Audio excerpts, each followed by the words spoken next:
with all these seeds, I won't need to buy spinach again. Just check out the size of these beautiful organic spinach leaves. Organic spinach is really expensive to buy from the store, and on top of that, it's even more difficult to get fresh organic spinach that's going to have the same nutritional value that growing your own has. And fortunately, spinach is really easy to grow, and it's also easy to collect seeds from. So it's possible that once you plant spinach, you never have to buy it ever again. The variety of spinach that we're growing this year in this bed is the Noble Giant spinach. Now, the Noble Giant spinach is an heirloom variety, and the leaves on this, well, you can see is big or bigger than my hand. And one of the cool things about this particular variety of spinach, one, is that these big leaves are still tender and still really sweet. But on top of that, these are an heirloom variety. Now, spinach is a cool weather crop, and so once the weather starts heating up as it has been for the last couple of weeks, you can see that the bolting process begins. Now, that's not necessarily ideal in terms of the leaves if you're trying to collect just for the leaves, because once the plant starts bolting, these leaves begin to get a little bit bitter. But the Noble variety of spinach is an heirloom spinach, which means that when we do see the bolting happening, once we see those seeds forming, we can collect them and plant them again next season and get more of this amazing spinach. In a few minutes, I'm going to walk you through that process of collecting seeds so you can see what that looks like and what to look out for. But when it comes to planting spinach in general, you want to make sure that you're planting it in spring or in fall, and you can plant it about every 10 days. So it's sort of a succession crop planting here so that you can consistently get a good harvest out of these. And we planted ours pretty close, within about 2 inches of each other. And so this packed area in here is a result. All of this growth in here, we could have spread them out further.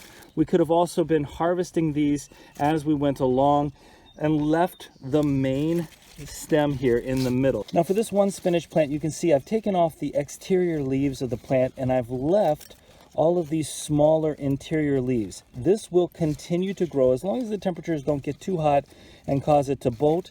This will continue to grow from this inner area, and we can get a second harvest off of it. So that's one way that you can handle harvesting these spinach plants. You can go ahead and harvest all the bigger outer leaves first and leave the interior. Now, if you catch the bolting early enough, it is possible to come in and pinch off that top part to see if you can force the leaves themselves to try to continue to grow. But really, that's a losing proposition. You're not going to do much. A better bet is to plant earlier or to get ready to plant in that cooler weather. Because again, once those days get longer, once things start really heating up outside, you're going to suffer from this bolting. So the best thing you can do is get your leaves picked off before the spinach starts bolting to ensure that you get the sweetest and most tender leaves that are on these plants.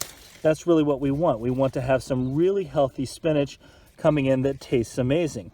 Now, I'm going to walk you through what it takes to collect the seeds from ones that have already bolted and have gone to seed completely, so you can see what that process looks like, so you can continue growing more spinach in the future without having to even buy more seeds.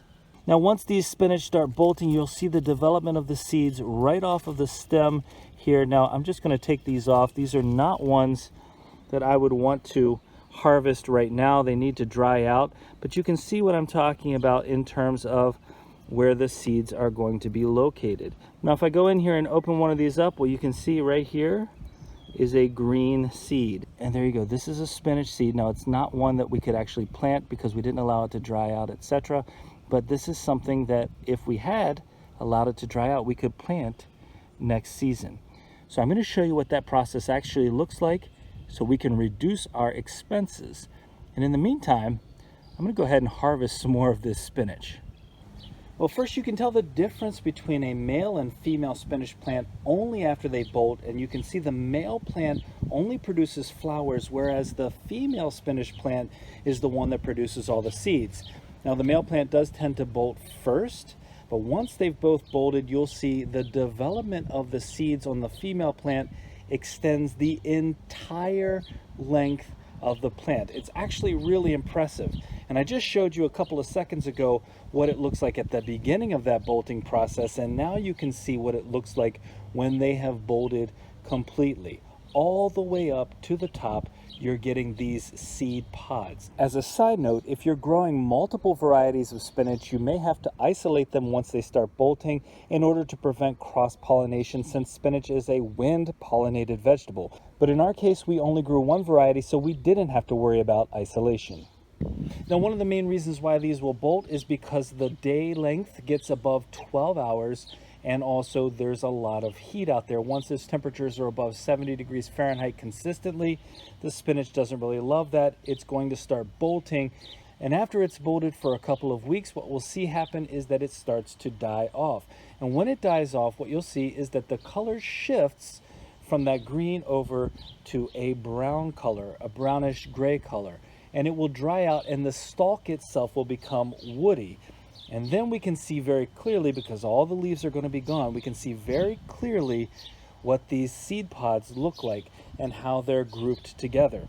And it's really amazing, I think, to see just how many, again, there are on each individual plant. Now, even though some varieties will tell you that they are bolt resistant, and they will probably not bolt as quickly, if the temperatures get up as high as we've had recently in the 80 to 90 degree Fahrenheit range, and again, our days are now 14 hours plus, we're going to see bolting regardless of the variety. And now we have an up close look at just how clustered and tightly clustered these are together. Now, one of the suggestions that I've seen people make, and we've done this for sure, is to, even after they've died off, they've fallen over, and you can see they're dried out mostly, we take them out of the ground at that point. We sit them in a paper bag and allow them to dry off even more, just to make sure that the seeds themselves are completely dried. We don't want to allow any moisture, because that would shorten the shelf life. When these are dried out completely and stored correctly, the shelf life can be between 2 to 3 years. And the way we pull these off the stem is very simple. We just take our fingers, run it along the stem, and they will fall off nice and easily. Now, once they're off, they're still inside the pod, and so what we do in that case is we go through, and using the palm of our hand, we rub our palms together with the seeds in between, and that pulls the casing off, and that leaves us with some chaff that we can blow off, and then we just have the seed. It's a very simple process that's going to save you a ton of money, and in all likelihood, you may never have to buy spinach again in the future. But we hope you enjoyed this video, and if you did, don't forget to give us a like, leave us a comment, remember to share and subscribe, and most importantly, remember, when you're with us, you are good to grow.